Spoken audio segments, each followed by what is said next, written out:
പിന്നെ വീഡിയോ കാണുന്നവരോട് ഒരു കാര്യം പറയാനുള്ളതെന്ന് വെച്ച് കഴിഞ്ഞാൽ നിങ്ങൾ ലൈക്ക് അടിക്കണില്ല, കമൻറ്റും ചെയ്യുന്നില്ല, ഫോളോ ചെയ്യണില്ല, സബ്സ്ക്രൈബും ചെയ്യുന്നില്ല. അപ്പോൾ നിങ്ങൾ എന്ത് ചെയ്യണോ? നമ്മളെ വീഡിയോ ഇഷ്ടപ്പെട്ടാലും ഇല്ലെങ്കിലും നിങ്ങൾ ആ ബെല്ലൈക്കണൊക്കെ ഒന്ന് അടിച്ച് പൊട്ടിച്ചിട്ട് ഇതേമാതിരത്തെ നല്ല നല്ല വീഡിയോസ് ഇങ്ങനെ വരും. നിങ്ങൾ ഫോളോ ചെയ്യാത്തതുകൊണ്ടാണ്. ഇപ്പോൾ ഒരു ചങ്ങായി ഉണ്ടോ മണലിൽ, ഞാൻ അതിൻ്റെ മുന്നേ വീഡിയോ ഇട്ടിന്, മണലിൽ കൂടെ നേരെ പൂന്തിയിട്ട് ഇങ്ങോട്ട് വിളിച്ചിട്ടാണ് ചോദിച്ചത്.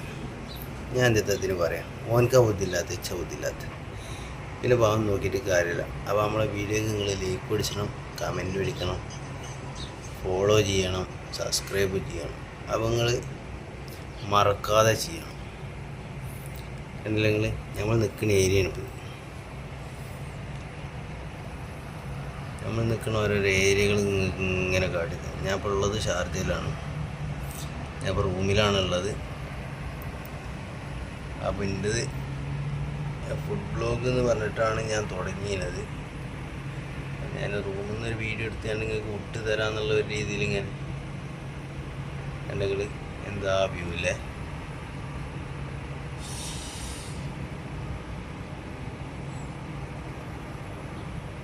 കണ്ടങ്ങൾ വലിയ ബിൽഡിങ്ങാണ്. അപ്പം നിങ്ങൾ പറയും ദുബായിൽ കുറേ ഉണ്ട്.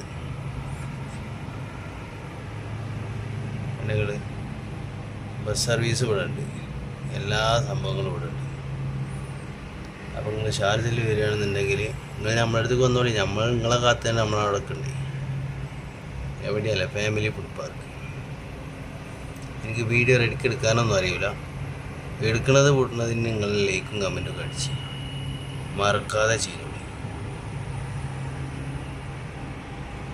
അതിന് മുന്നേ ഞാൻ കുറേ വീഡിയോ ഇട്ടിരുന്നു. സംബന്ധിച്ച് വെച്ച് കഴിഞ്ഞാൽ ആരും ലൈക്ക് അടിച്ചില്ല, കമൻറ്റ് അടിച്ചു. ഇതിപ്പോൾ അറിഞ്ഞിട്ടൊന്നല്ലല്ലോ ഇപ്പോൾ ഓരോരുത്തർ ചെയ്യണത്. അറിയണ മാതിരിയല്ല ഇപ്പോൾ ചെയ്യാൻ പറ്റുള്ളൂ. അപ്പോൾ നിങ്ങൾ സപ്പോർട്ട് ഉണ്ടെന്നുണ്ടെങ്കിൽ ഇതുപോലത്തെ നല്ല നല്ല വീഡിയോസുകൾ ഇനിയും വരും. മറക്കാതെ അപ്പോൾ ലൈക്ക് അടിക്കുക, കമൻറ്റ് ചെയ്യുക, ഫോളോ ചെയ്യുക. ഓക്കെ, അപ്പോൾ മറക്കാതെ ചെയ്തോളൂ.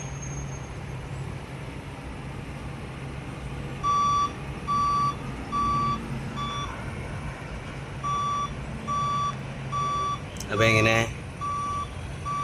മറക്കാതെ ചെയ്യൂലേ? നിങ്ങൾ ചെയ്ത് കഴിഞ്ഞാൽ ഇതുമാതിരിയുള്ള വീഡിയോസുകൾ ഓരോന്നോരോന്നായിട്ട് വരും. അപ്പം മറക്കാതെ ചെയ്തോളി, ലൈക്ക് അടിച്ചോളി, കമൻറ്റ് ചെയ്തോളി, ആ ബെല്ലൈക്കണൊക്കെ ഒന്ന് അടിച്ചിട്ട് പൊട്ടിച്ചോളി. എന്താ വരിക ഞാൻ നോക്കട്ടെ.